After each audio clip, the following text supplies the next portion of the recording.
Hello. Makadi you.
This is so cool. So do you want to be part of my vlog? Hi!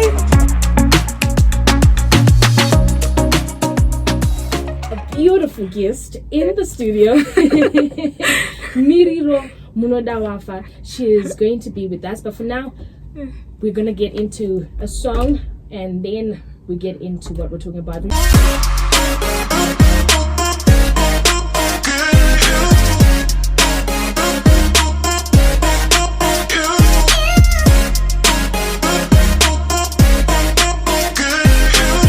Hammer with You Can't Touch This. It's 26 minutes to 10 and you're listening to Capital 100.4 FM. It's Arare's Heartbeat and this program is brought to us by First Capital Bank. And remember, at First Capital Bank, belief comes first. As some of you may be aware, our friends from First Capital join us every Thursday between this time and 10 a.m. to discuss all things business. Today we're looking at business registration. A business is formalized when it is registered. So formalization allows businesses to operate freely, free of regulatory authorities and penalties. Business registration also opens doors to opportunities such as the public sector markets, easier access to loans and other services. And today I will be joined by Miriro Munodawafa. So I was asking him how the name Oririm Hub came up, and she's going to explain that. Thank you very much for coming to Capital Crunch. Thank you for having me, Precious. How are you? I'm good, thanks. And how are you? Fantastic. So tell us about yourself. Okay, so my name is Miriro Mnodawafa, as you've already heard, but on my socials, you'll know me as Miriro Moments, because I usually just share different moments in my life. I feel like every single thing that happens is quite significant in some way. But beyond that, I'm actually a candidate attorney, sorry. So I have a background in law. I studied law, and I'm currently in the process of getting my practicing certificate and doing my conversions. And then also I'm a young entrepreneur. I'm in the social media space. I'm a content creator. I create content on YouTube, on Instagram, on TikTok. And I have a business called Oririm Hub. We sell accessories, custom made jewelry, and head wraps and handbags as well. And I also just started a social entrepreneurship journey where I just encourage people to have, holistic wellness, be the best version of themselves. I encourage people to run, to maybe eat healthier. I'm not the healthiest person, hey? But the idea is there is strength in community, and at the end of the day, we could make profits out of it, host events, sell different things in terms of fitness and stuff like that. So yeah, I think that's basically me. I've always sort of had an entrepreneurship streak from when I was young. Around 14, I think I had my first business. But when it came to my accessories business, I just thought, hey, how do I go about it? So I'm a big fan of Oprah, hey? And she started a production company called Harpo Records. And I don't know if people know this, but Harpo is actually the Oprah red from the other side, right? From like the last letter. Oh my gosh. Harpo is Oprah red the other way, right? So when I thought of a name, I was like, I was really thinking about what would really represent me and what I stand for and what I really, really enjoy. I thought, hey, at the end of the day, I am me. God created me for me. So you know what? My name spelled backwards is Oririm. So Oririm Hub, the center of what kind of incorporates who I am as a person. Yes. You're giving me ideas. So talking about business registration. Yes. For those who may not be aware, what do we mean when you talk about registering a business? Okay, so registering a business, I think when we're talking about it from a legal perspective, it's incorporating a company, right? So it's literally ensuring that you're part of the company's registry and you're formalized. And obviously there are two options that you have. You can either register as a private limited company, or you can also register as a private business corporation. So I think it's really just you actually have been registered. You know, back in the day, I'm going to try and make this very relatable, right? When you go to school and your teacher is calling out the people who are present, right? She would use a register and literally put your name down just to ensure that you're present and you're doing something. And it's the same way. When you incorporate your company or your business, you are now in the register. It's formalized. You have actually signed with the company registry and your business is formalized within that space. I hope that's quite relatable because I believe the listeners want it to be quite practical, right? Yeah. So you have registered, you've incorporated your company with the company registry. That's what it means. Okay, so you mentioned how it can be a PBC, right? And private limited. Please explain the difference. I feel like a lot of people don't know that there's a difference between the two. Yes. Please do explain the difference. Okay, so firstly, there are actually more companies, but I think those are the two most common. The PLC is actually the most common in Zimbabwe specifically. So PLC is a private limited company, right? And there will be shareholders within the company. And the private limited company will have 2 directors and a maximum of 50 shareholders, right? And then with the private business corporation, it does not have specifically shareholders. It is more, the structure is adopted by small companies mostly, and it is those individuals that want to operate as consultants. So instead of having shareholders and directors, they have members. And the members have financial liability that is linked and restricted to the amount of money that they've invested in the business. Whereas the PLC, the PLC? Yes, the PLC, it is limited to the shares that the director or the shareholder actually holds. Okay. Yes. Okay. So take us through some of the processes you have to consider when registering a company. Fantastic. Okay, so when obviously you're wanting to register a company, you just have to think of why you're doing it at the end of the day. What do you want to achieve? Because then that informs which path you're going to take. Are you going to be a PLC? Are you going to be a PBC? But beyond that, just the process. So there are 2 options, right? You can actually register online now, or you can register physically. But you know, Zimbabwe, when it comes to the processes online, they tend to take longer. It's just a lot of admin, honestly. So you can do it online or you can do it physically. You can do it on your own. And again, I would also have to stress that the process might be longer if you decide to do it on your own. Or you can just approach maybe a legal attorney, a lawyer, or you can ask maybe, you know, nowadays we have company registry companies, like people who literally do that professionally. So you can just approach them. So beyond that, which path you're willing to take, either online or you go physically and actually do it. And then the process itself, we have, I think maybe we can put them into like 5 steps, right? So the first step, the first step would be we go through a name search and reservation. And in this process, what you're supposed to do is to come up with 5 different names, or maybe 3 to 5 different names that you are willing to then use or formally register as a company, right? Then, so you offer that. Maybe you're thinking, Orurium Hub, the short of Orurium Hub, I could just say O, or actually, how about I just say Miriro Hub? Or no, actually, accessories elegance, you know, things like that. Then the second part is you now have to appoint your company directors. Who are the people who are actually going to be put on paper to say that they're directors within the company? Remember, we said that for a private limited company, you would need 2, at least 2 directors, right? So you have to think, okay, there's going to be myself. Who else is going to be a director? So that's the second step. The third one is appointment of company secretaries, because you are going to formalize everything and you are going to need people who are going to be assisting within the, obviously the business. So you're going to appoint company secretaries. The fourth step is now registering company address. So physical address, where are you going to be operating? I think that's very important. And then obviously the last step would be the actual company incorporation, where you're now registering, you're signing the different documents that need to be signed, and they have to be submitted. But I also have to stress, I think a lot of people then worry about, maybe you want to have a specific trade name. Maybe you had already started operating before you have registered your company. So maybe, I don't know, let's use Capitalk, right? Capitalk is already known as Capitalk. Matutanga business, Matopinda. But you're not yet registered. people now know you as Capitalk. That name is the trade name, right? It's not the specific registered company name. So there could be difference there. So you can then, after you've incorporated the company, after you've registered, you can then decide, actually, we're going to stick to this trade name. So we're going to register it as a trade name. Okay, so you did mention that you need to have at least 5 names. Yes. For your company name. 3 to 5, roundabout there. Names. Yes. So is this to avoid you having the same name with another company? Exactly, exactly. Because the whole idea of also registering your company is to protect the company name, right? You don't want to, because it's really just about trademarks, right? You want it to be one of those, when people mention your name, they are going to know who specifically they're speaking of. Because now, I mean, people make jokes nowadays. There are a lot of people who maybe imitate something. So you have like maybe designers. Let's speak about even on a global scale. We're talking about Nike.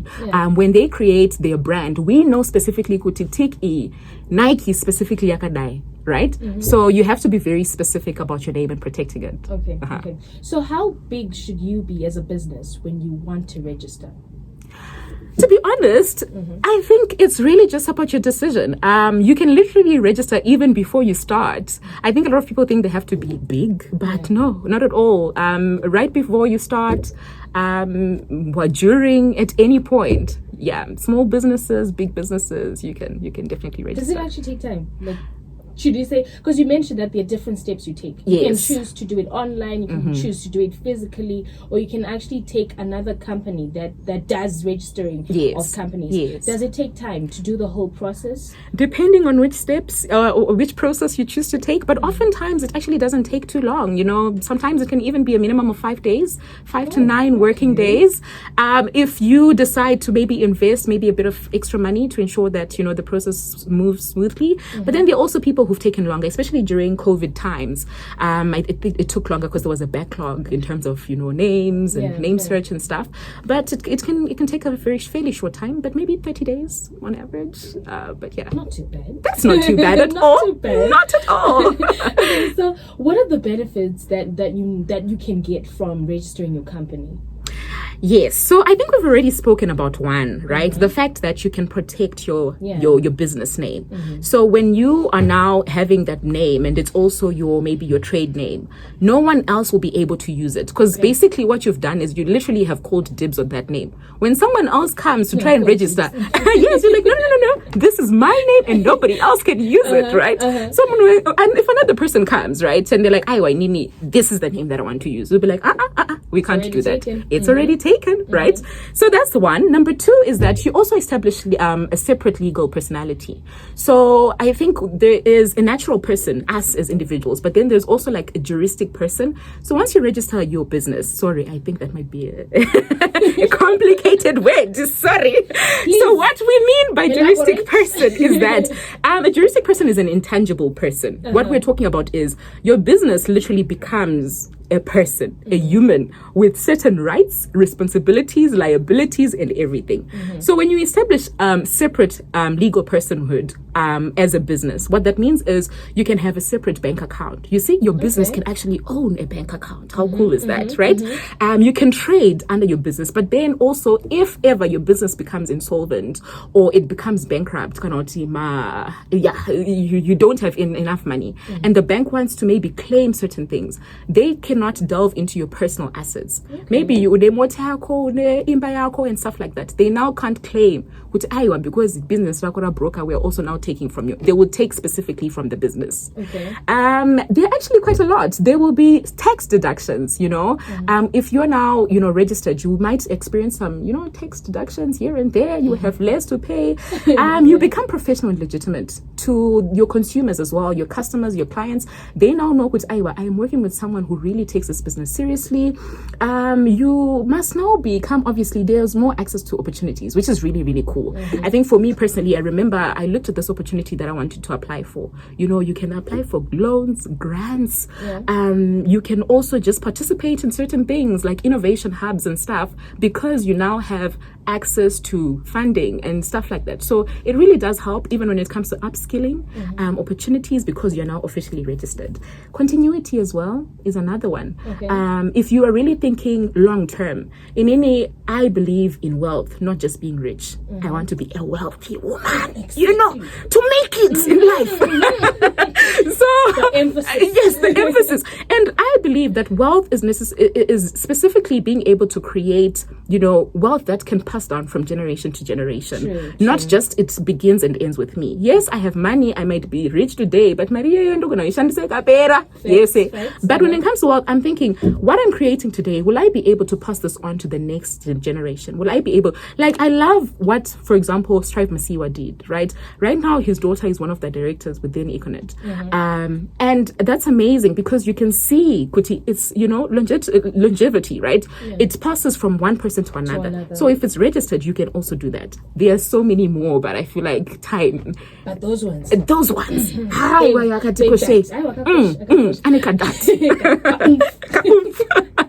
Okay, so can we say there are limitations as well? Because everything has advantages and disadvantages. Are there any limitations when registering your company?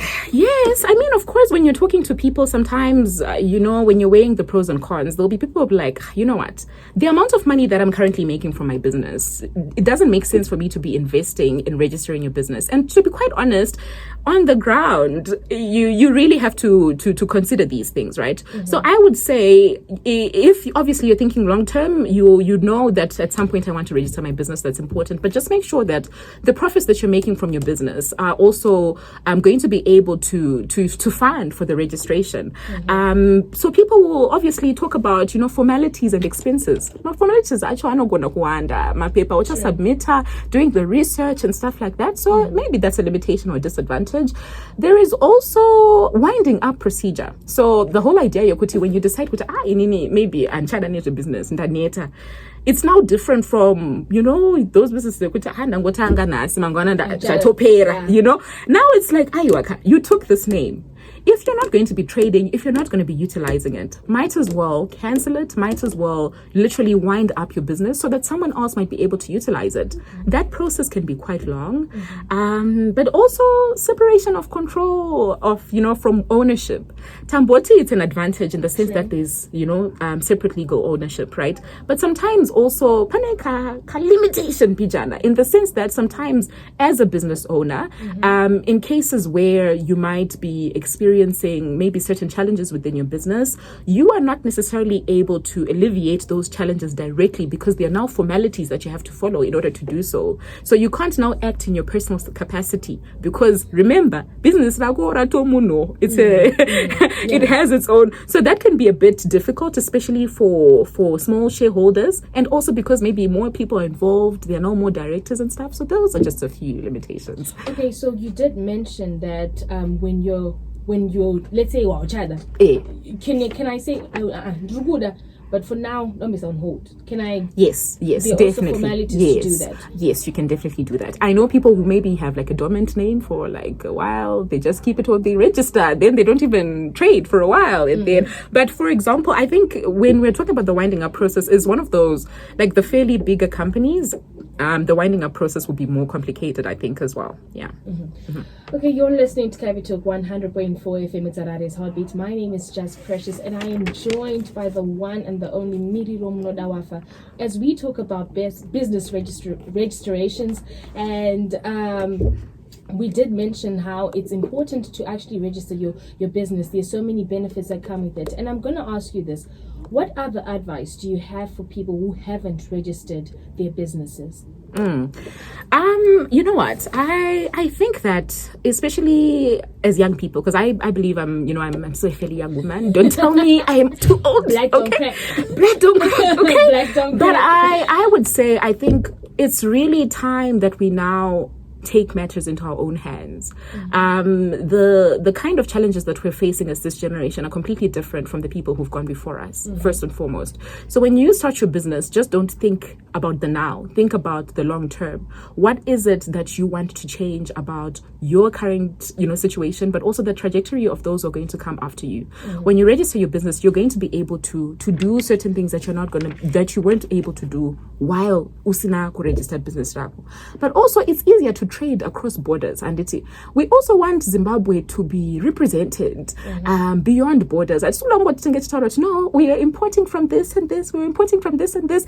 Let's think big. Let's do beyond, just us. And now let's think big. Let's think of what we can do to ensure that we are the best version of ourselves. And I believe that when you register your company, you are also able to just trade from that place of also knowing that you are responsible. There is a sense of responsibility, social responsibility that comes with registering your business. So I highly recommend it. Yeah. Okay. So this program was brought to us by First Capital Bank. And remember, at First Capital Bank, belief comes first. As some of you may be aware that our friends do come every Thursday from 9:30 to 10, and today we were looking at business registration, and we were joined by the one and the only.